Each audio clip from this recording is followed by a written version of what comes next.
नमस्कार मित्रांनो, अशोक मामा या मालिकेच्या आजच्या भागात आपण बघणार आहोत. ईशान डोळे पुसत असतो तेव्हा किशाभाऊ त्याला विचारतो, का रे पोट्ट्या, झाली का तयारी सगळी? घेतले का कपडे बिपडे आणि रंगबिंग?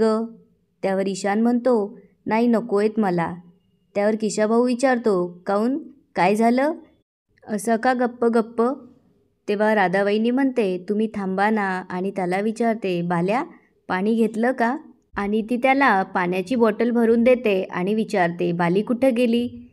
तेव्हा तो म्हणतो, ती आतमध्ये बॅग भरते. तितक्यात त्याला चंदोबाचा फोन येतो आणि तो फोन उचलून सांगतो की निघालोच. इराला आवाज देऊन म्हणतो, इरा चल. चंदोबा खाली थांबलाय. इरा आणि ईशान नाराजच असतात. किशाभाऊ आणि राधाबाईंनी त्यांना बाहेर सोडवायला जातात.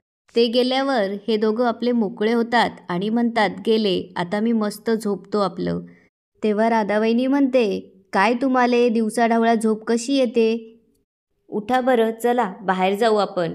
त्यावर केशाभाऊ विचारतो, कुठं? त्यावर राधाबाईंनी म्हणते, सिनेमाला जाऊ. त्यावर तो हसू लागतो. तेव्हा राधाबाईंनी हट्ट करू लागते. त्यावर केशाभाऊ म्हणतो, लईच हट्ट करून राहिलीस तू.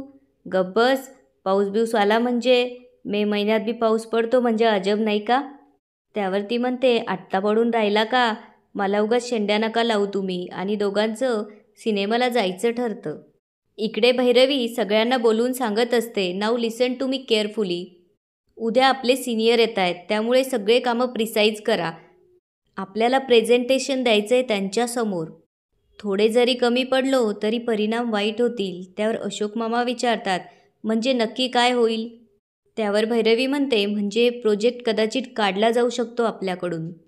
रिपोर्ट वरपर्यंत जाईल आणि जी काही मानहानी होईल ती वेगळीच.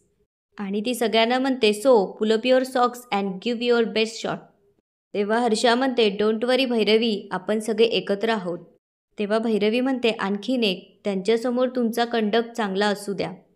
प्रोफेशनलिझमच्या नावाखाली इनकन्सिडरेट वागू नका, ओके? आणि ती विचारते, एनी क्वेश्चन्स? तेव्हा हर्षा म्हणते, आय हॅव वन. तेव्हा भैरवी म्हणते, शूट. तेव्हा हर्षा म्हणू लागते, मिस्टर माजगावकर या सगळ्यात नवीन आहेत, तेव्हा प्रेझेंटेशनसाठी लागणारा कॉन्टेंट त्यांना तयार करायला जमेल का?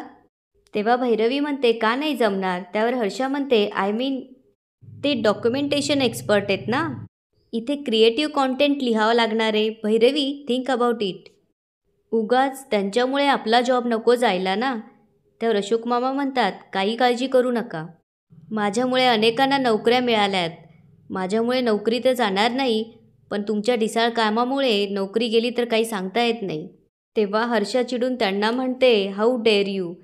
तितक्यात भैरवी म्हणते, hello everyone, let's go back to the work. आणि ती अशोक मामांजवळ जाऊन म्हणू लागते, बाबा ते प्रेझेंटेशन. त्यावर ते म्हणतात, डोंट वरी, तू काळजी करू नकोस, मी इतकं व्यवस्थित करेन की तुमची सिनियरसुद्धा अवाक होतील. हे ऐकून भैरवी खुश होते आणि त्यांना म्हणते, ऑल दी बेस्ट. तेव्हा ते तिला म्हणतात, एक मिनिट, जसा राजा तशी प्रजा, त्यामुळे तुम्ही जसे वागाल तसे लोक वागतील. ऑफिसची वेळ सकाळी 9ची, त्यामुळे इथून पुढे 9 वाजता यायचा प्रयत्न करा. शिस्त म्हणजे शिस्त. इकडे राधाबाईंनी आणि किशाभाऊची सिनेमाला जायची तयारी झालेली असते. बाहेर आल्यावर किशाभाऊ म्हणतो, आज मेहरबानी केली पहा पावसाने. त्यावर राधाबाईंनी म्हणते, पावसाचं जाऊ द्या, ऊन किती पाहिलं का? त्यावर तो म्हणतो, रिक्षाने जाऊया का? त्यावर ती म्हणते, रिक्षावाला काय जावई तुमचा? पैसे आहेत का तुमच्याजवळ?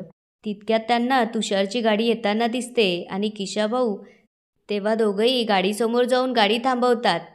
आणि राधाबाईंनी जाऊन म्हणते, ऐक ना, आम्हाला जरा सोडवतो का नेहरूनगरच्या थिएटरात? त्यावर तुषार म्हणतो, सॉरी, पण तुम्हाला जिथे जायचं आहे आणि मला जिथे जायचं आहे ते एकदम अपोजिट दिशेला आहे. त्यावर किशाभाऊ म्हणतो, अरे त्याले काय होतं, आम्हाला आधी सोडव आणि मग जाय ऑफिसला. त्यावर तुषार म्हणतो, अहो नाही नाही, मला उशीर होतोय. आणि ती दोघंही विरुद्ध टोकाला आहे हो. त्यावर किशाभाऊ म्हणतो, अरे त्याले काय होतं, तू जिकडे जातो तिथे एखादं थिएटर असेल तर तिथं सोडून दे, काही फरक नाही पडत आम्हाले, कुठलाही पिक्चर चालते. तेव्हा तो म्हणतो, अहो तुम्ही परत कसे याल? त्यावर किशाभाऊ म्हणतो, काय प्रश्न विचारून राहिला बाप्पा, सोपं आहे ना, तुझं ऑफिस सुटलं की तू ये आम्हाला घ्यायले, आम्ही उभं राहतो तिथं रस्त्यावर. आणि तो म्हणतो, अरे बाप्पा, तुझे बाबा आमच्या भाऊजींचे दोस्त ना, मग माझे पण दोस्त झाले की नाही? तेव्हा राधाबाईनी म्हणते, तुझे बाबा किती वेळा येते आमच्या घरी, चहा पितेत, पाणी पितेत आणि जास्त वेळ उभं राहिल्याने कंबर दुखतं असं म्हणून दोघंजणं तुषारच्या गाडीत जाऊन बसतात. इकडे लंच ब्रेक होतो तेव्हा सगळेजण जेवायला जातात, पण अशोक मामा मात्र एकटेच बसून विचार करत असतात.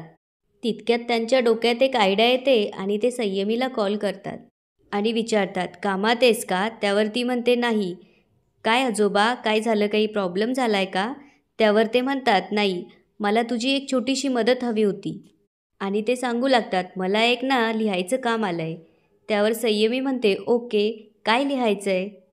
तेव्हा ते सांगू लागतात, म्हणजे एक घर आहे, जुनं घर आहे, ते बदलून नवीन घर करायचं आहे, म्हणजे त्या घरावरती एक संकल्पना ठेवून असं काहीतरी लिहायचं आहे. तर तू मला सांगशील का? मला कशी सुरुवात करायची तेच आठवत नाही आहे. तेव्हा ती म्हणते, असं पटकन सुचणं खूप अवघड आहे, तरी पण मी प्रयत्न करते. आणि ती विचार करू लागते आणि म्हणते, तुम्ही लिहा, home is just not a place.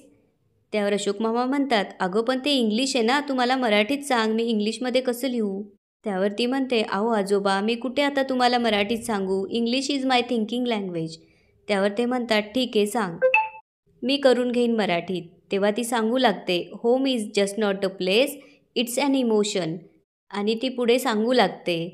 तेव्हा अशोक मामा तिला म्हणतात, थँक्यू, आणि फोन ठेवतात. इकडे तुषार अनिशला फोन करतो आणि विचारतो, अरे तुझे मामा मामी घरी परत आलेत का? तेव्हा अनिश विचारतो, घरी परत आले म्हणजे? त्यावर तुषार म्हणतो, म्हणजे तुला काहीच माहीत नाही का? त्यावर अनिश विचारतो, का बरं, काय झालं? तेव्हा तुषार म्हणतो, सॉरी टू से, पण तुझे मामा मामी खरंच डेंजर आहेत.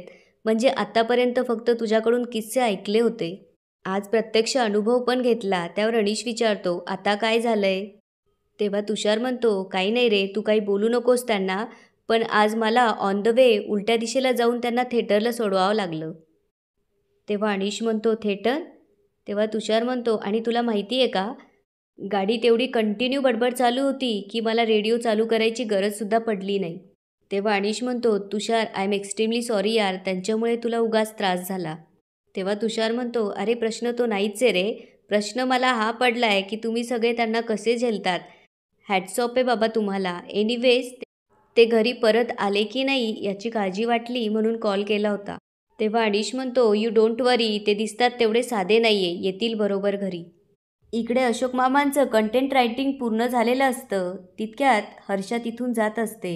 ते तिला विचारतात, काय हर्षा मॅडम, झालं का तुमचं काम? नाही, माझं पूर्ण झालं आहे म्हणून विचारलं, तुमचं झालं आहे की नाही? त्यावर ती म्हणते, व्हॉट, एवढ्या लवकर? तेव्हा ते विचारतात, तुमच्या कामाचं काय? त्यावर ती म्हणते, yes, I am on it. तेव्हा तृप्ती हळूच म्हणते, अगं हर्षा, तुझं अजून सुरू पण नाही झालं आहे. तितक्यात शिपाई येऊन त्यांना म्हणतो, माझगावकर साहेब, मॅडमने तुम्हाला आत बोलवलं आहे.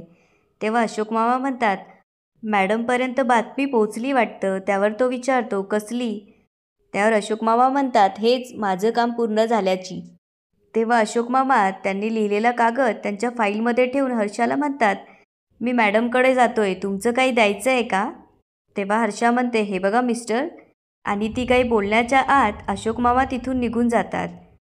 तेव्हा तृप्ती हर्षाला म्हणते, हर्षा, या माणसाला वेळ लागणार म्हणून तू तुझं काम सुरू नाही केलं.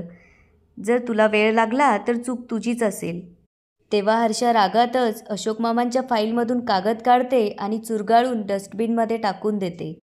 भैरवी म्हणत असते, बाबा सगळं ओके आहे ना? आय नो सध्या खूप प्रेशर आहे. तेव्हा अशोक मामा म्हणतात, प्रेशर घेण्याचेच तर पैसे मिळत आहेत मला, आणि तू काळजी करू नकोस, सगळं ओके. तेव्हा भैरवी विचारू लागते, पण उद्याचं प्रेझेंटेशन नीट होईल ना? त्यावर अशोक मामा म्हणतात, 1,00,000%.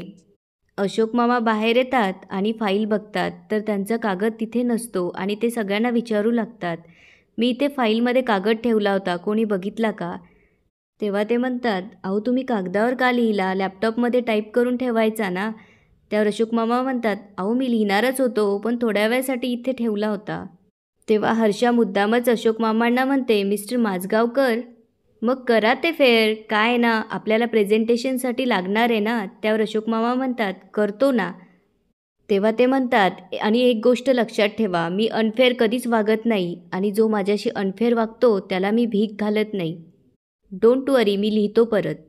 इकडे भैरवी ऑफिसमधून थकून परत आलेली असते तेव्हा अनिश तिला पाणी देतो आणि विचारतो कॉफी करू. त्यावर ती म्हणते नाही आणि त्याचा हात पकडून म्हणते बस इकडे माझ्याजवळ, आपण गप्पा मारू. तेव्हा अनिश तिला विचारतो डोकं दुखतंय. तेव्हा ती म्हणते खूप. तेव्हा तो म्हणतो माझ्याकडे एक आयडिया आहे आणि भैरवीचं डोकं त्याच्या मांडीवर ठेवून तो दाबू लागतो. तेव्हा भैरवी म्हणते वाव किती हसबंड मटेरियल आहेस तू. त्यावर अनिश हसू लागतो आणि याच ठिकाणी आजचा एपिसोड संपतो. आता पुढे काय होणार ते बघूया उद्याच्या एपिसोडमध्ये. धन्यवाद.